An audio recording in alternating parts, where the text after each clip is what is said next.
Hi guys. I'm super sad that I'm not there with you today because I really, really, really wanted to see your faces when I show you some of this stuff. So I left this post on Canvas where you can make a submission. So if you want to send me a photo of your face when you learn some of these things, I would love it. But it's not required. Okay? All right. So we're going to be moving on now. We've learned how to deal with finding the derivative using the definition of the derivative. We know that there are different notations for it, f prime of x and dy dx. Today, we're going to be talking about, oh, by the way, in case you can hear him, I don't know if you can see, there's my little black dog. I gave him a bone. He's right there behind the pumpkin. See him? Look how cute he is, just chewing on his little bone. So that hopefully he'll leave us alone while I'm working. He loves to chew his bone. So today we're talking about techniques of differentiation, and basically it's time for shortcuts. So all of those problems that we did, now we're going to learn that there's shortcuts for a lot of them. Now, we have to learn the long way, number one, so that we understand where the shortcuts come from. And number two, because not every problem has a shortcut to it. So sometimes we do have to use the long way. But the next several sections, we're going to learn lots of different things on how we can use a shortcut to find a derivative. First, here we'll say this, time for shortcuts.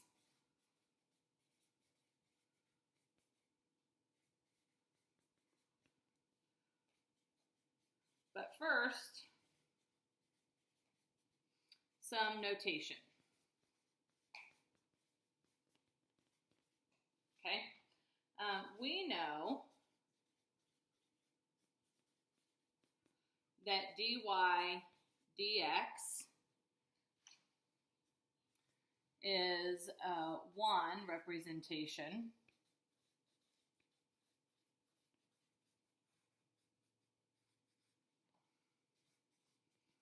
of a derivative.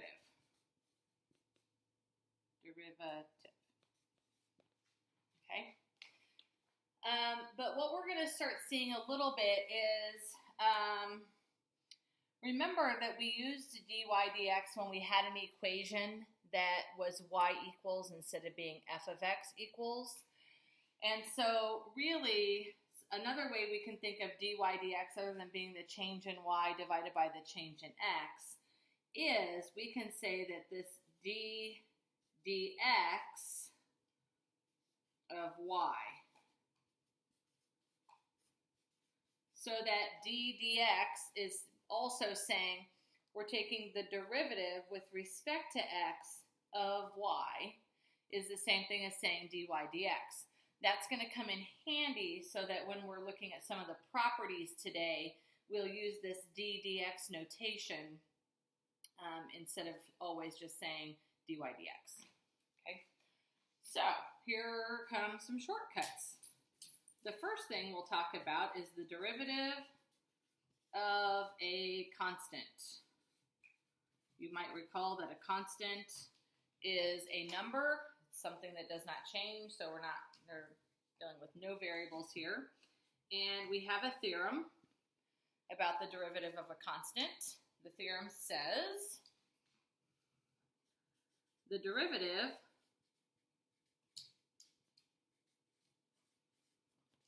of a constant function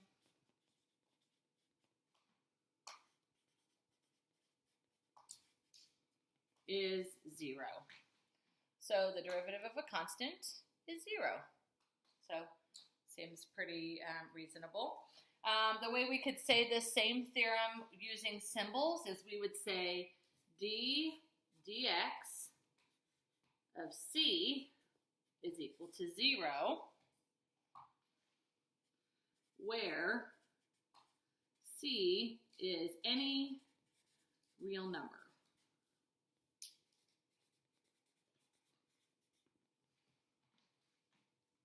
Okay. So we might look at a few examples. Let's see if I can tilt this. Oh, I don't think that's going to be good. Let me just flip the page. Hang on, let's see here.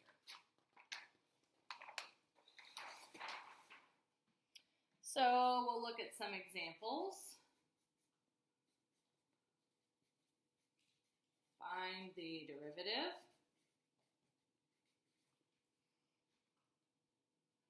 Number 1, d dx of 1. Hopefully you already know it's going to be 0. It's a constant. Number 2, d dx of negative 14. The derivative of 14, negative 14 with respect to x, is 0. Number 3, d dx of the square root of 5. Now, the square root of 5 is still a real number, so the derivative is still 0. And number 4, last one, d dx of pi. You guessed it, 0. Okay, pi is a constant, pi is a number, so its derivative is 0 also. Okay, that's the first one. Next, we have another theorem. This theorem is called the power rule. There's actually a song about the power rule, and so when I get back next week, we will sing the song about the power rule because it's a little bit catchy. And it says if n is a positive integer. So we're talking about positive, or really we're talking about whole numbers here. Then d dx of x to the nth power. Okay, so now we're introducing the variable x. So we've got x, we're raising it to some power, some positive power, is going to be n times x to the n minus 1 power. So basically what's happening is we're taking that exponent, we're moving it out front, and then we take the exponent down by 1. Okay, so we'll look at some examples here. Find the derivative. Number 1, d dx of x squared. d dx of x squared. Well, I've got x raised to a power that's a positive integer. I'm going to take that integer, which is n. It's now going to be out front 2 times x to the 2 minus 1 power, or 2x to the first power. So now we know that the derivative of x squared is 2x. Now, you don't need to write this part down, but I went ahead and worked this one out the long way using our definition of a derivative. So you can pause this if you want to try to follow along. But basically, here's where I worked out using the definition of the derivative and found that the derivative, in fact, of x squared is now 2x. I hope you can agree, though, that this way is much shorter than this way, okay? So, yay for shortcuts. Okay, let's look at another one. So that was number 1, so this will be number 2. d dx of x cubed. Again, we'll take that exponent, bring it out front, times x, and then we're going to have 3 minus 1, or 3x to the second power, so 3x squared. Okay, we could then, of course, do really any power of x. X to the 12th, let's say, would be 12x to the 11th power. And again, like this is now probably how quickly you can do it. You don't have to write this intermediate step here. If you understand, hey, I'm going to bring that power up front and then take the power down by 1, you're good to go. Okay, so that's kind of nice. We have another theorem. Okay, this section is full of theorems, lots of shortcuts. This one is called the extended power rule.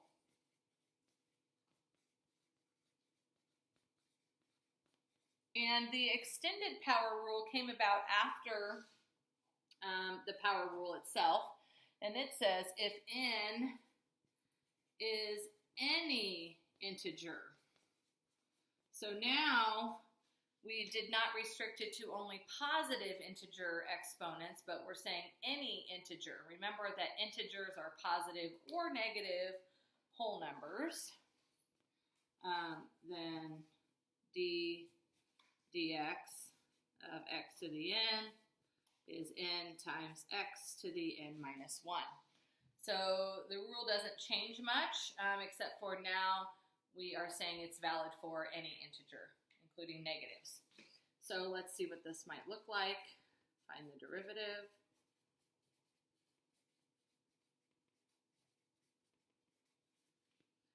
Number 1, dx of x to the negative 9th power. Okay. Now, we have to be a little bit careful when we're dealing with the negative integers because we'll have negative 9x to the, and then think about this, I'm going to go ahead and write it this time, negative 9 minus 1, be careful, it's not negative 8, it's negative 10. So now we're talking about negative 9, x to the negative 10th. That is the derivative there. Okay. We have something like this that the power rule also works for, the derivative of 1 over x. Wait, what? We haven't talked anything about fractions yet, but I can rewrite 1 over x as x to the negative 1st power. So then when I apply the power rule, we end up with negative 1x to the negative 1 minus 1, or negative 2. And then we'll go ahead and take that piece here with the negative exponent, move me, and call this negative 1 over x squared. So the derivative of 1 over x is negative 1 over x squared. And it happens that way because we're really dealing with a negative exponent here. We've got x to the negative 1st power. Okay? This is a pretty common derivative. Okay, so at some point you'll do this one enough times that you'll just know when you see, oh, I need to take the derivative of 1 over x, you'll just know, oh, it's negative 1 over x squared. So that won't be too big of a deal. The power rule also actually works for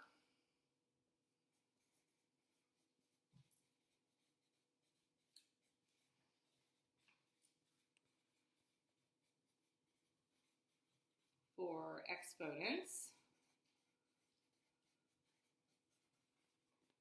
that are not integers.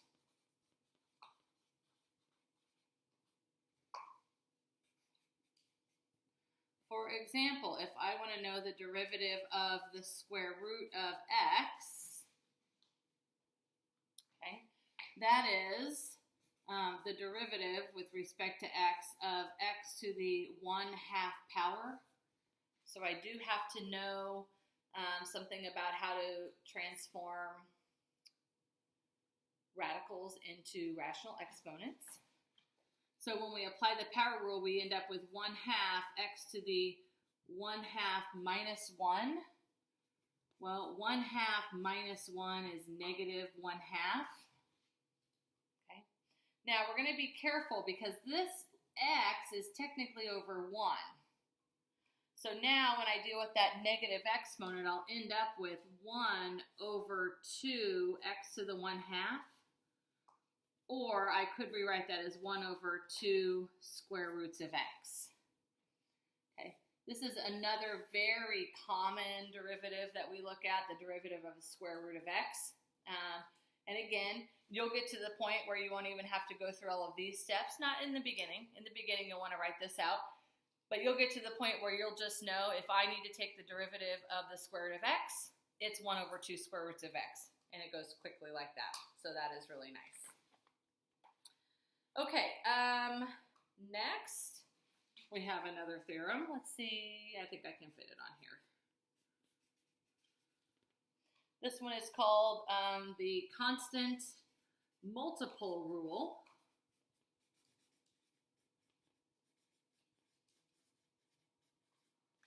Constant multiple rule. And it says if f is differentiable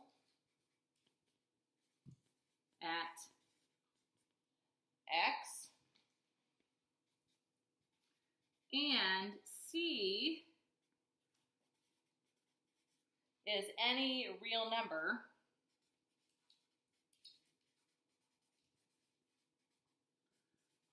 then c times f, or c times the function, is also differentiable at x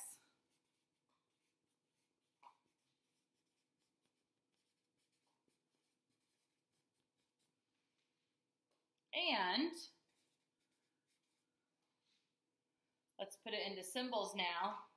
The derivative with respect to x of c times f of x is c times the derivative of f of x. So you might recall that when we were dealing with limits, we said that a constant multiple could move through a limit symbol. The same thing is happening with derivatives. If we have a constant multiple of a function, we can actually move it through the derivative symbol and then take the derivative of just the function itself. So let's see how this works with a couple of examples.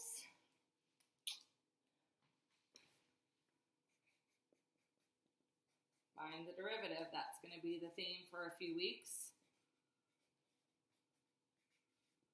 Number 1, we want d dx of 4x to the 8th. Okay. This says, using the constant multiple rule, I can take the 4, which is a constant multiple, and I can move it out front and say that this is really 4 times the derivative of x to the 8th. But we know that the derivative of x to the 8th is 8x to the 7th, and 4 times 8x to the 7th is 32x to the 7th. Okay. So what's really happening here is we're taking the exponent, multiplying it by the constant multiple, right? That's the 32, and then taking the exponent down by 1. That's how the practicality of the constant multiple rule works. But if I'm taking the derivative of, for instance, negative x to the 12th, we can rewrite that as negative 1 times the derivative of x to the 12th, or negative 1 times 12x to the 11th, which is negative 12x to the 11th.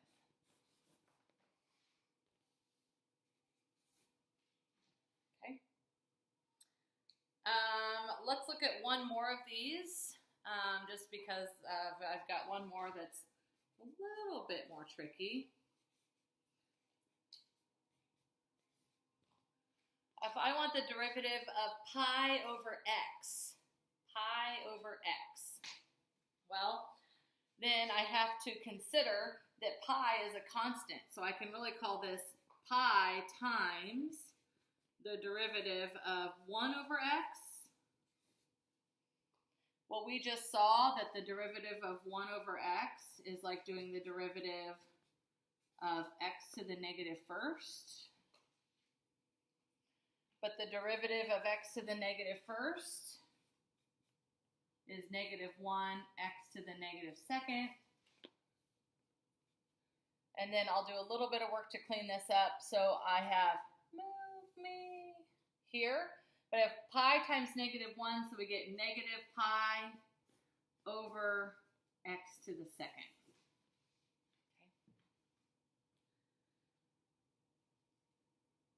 Okay. Okay, went ahead and wrote out the next theorem and some of the examples we're going to do. This one is called the sum and difference rule. And this is similar to when we talked about limits and we said that the limit of a sum was the sum of the limits. Same type of thing. If f and g are differentiable at x, then so are f plus g and f minus g. And in fact, the derivative of f of x plus g of x is the derivative of f of x plus the derivative of g of x. So the derivative of a sum is the sum of the derivatives. That also is true for a difference. This derivative of a difference is the difference of the derivatives. You can see there. So this is helpful for us when, let's see, I'm going to try to move this a little, maybe right there, without dumping it off the floor, onto the floor. So we're going to do the derivative of this polynomial. Well, it's not really a polynomial, this expression, where we've got a sum. And what we know is that this would be the derivative of 2x to the 6th plus the derivative of x to the negative 9th. Okay, and we now have strategies for finding the derivative of 2x to the 6th. Hopefully, you're going to get quick at this and know that the derivative of 2x to the 6th is 12x to the 5th. Okay, so pause the video if you need to think about that one for a minute. And the derivative of x to the negative 9th is negative 9 x to the negative 10th. And I think we looked at that one earlier. Or we might even rewrite this one as 12x to the 5th minus 9x to the negative 10th. Or, and I don't really have a strong preference here, 12x to the 5th minus 9 over x to the 10th. Probably, unless it specifically states, I'm going to be fine with that. And my easel is falling. So, pardon me while I try and fix it. Oh my, this is bad. This is very bad. Okay, maybe. Yay, there it is. Okay, there we are. Okay? All right, let's look at another example. If I want the derivative of 1 minus 2 square roots of x, we know that that's going to be the derivative of 1 minus the derivative of 2 square roots of x. Furthermore, and I'm actually going to write this one a little bit differently. I'm going to call this still the derivative of 1, and I'm going to go ahead and think about that constant multiple rule and call this 2 times the derivative. Oh, that's a minus, and I can't erase. Sorry, guys. Of the square root of x. Well, we know the derivative of 1, that's the derivative of a constant, is 0. Minus 2 times the derivative of the square root of x. And we talked about that one earlier, and I said this would be one that would come up quite often, so go back in your notes to see that the derivative of a square root of x is 1 over 2 square roots of x.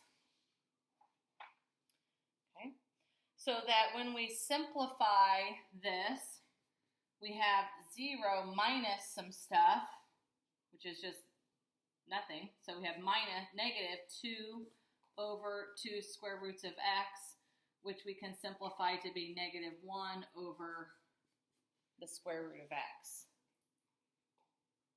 Okay. So that we found that derivative. Okay. Again, go back in your notes and look at this derivative again if you would like, and then notice we're just able to reduce some things here to end up with this nice derivative. Yay. Okay, the nice thing is that the sum and difference rule can be extended for any number of terms. So now I can find the derivative of something with 4 terms or more. I've been asked to find dy dx. Okay, And I know that the derivative of this sum and difference is going to be the derivative basically of each term. So let's see if we can just do this in one step without having to write anything down. We need the derivative of 3x to the 8th. Remember, take the 8, multiply it, that's 24. Take the power down by 1, 24x to the 7th. Minus, we need the derivative of 2x to the 5th. Take the 5, multiply it out front, that's 10, x to the, take that exponent down by 1, x to the 4th. Plus, now this one's interesting, 6x, we need the derivative of 6x, well that's 6x to the first power. 1 times 6 is 6. We take the exponent down by 1, so we would have x to the 1 minus 1, x to the 0 power, x to the 0 power, let's just go ahead and write it there, plus the derivative of 1, well that's the derivative of a constant, we know, is 0. Or our final answer would be 24 x to the 7th minus 10 x to the 4th plus, plus 6. Oh, geez, people. Yeesh. I don't like it. I'm sorry. Let's box that in like that. Wish I had some white out with me. I don't. Okay? This easel and I are not getting along right now. Okay. Let's see. Is there anything else I wanted to say? I don't think I have anything else written on the next page. I do not. I think we're going to stop there. So the assignment that you're going to have is in section 2.3. It is on page 106, I believe. And it is question numbers 1 through 16. So you're going to be using all of these rules of differentiation or techniques of differentiation to find some derivatives. Okay? Okay, that's it. So I will see you guys on Tuesday. We will go over this assignment and talk about a few other rules that we have. And that's it. Have a good weekend.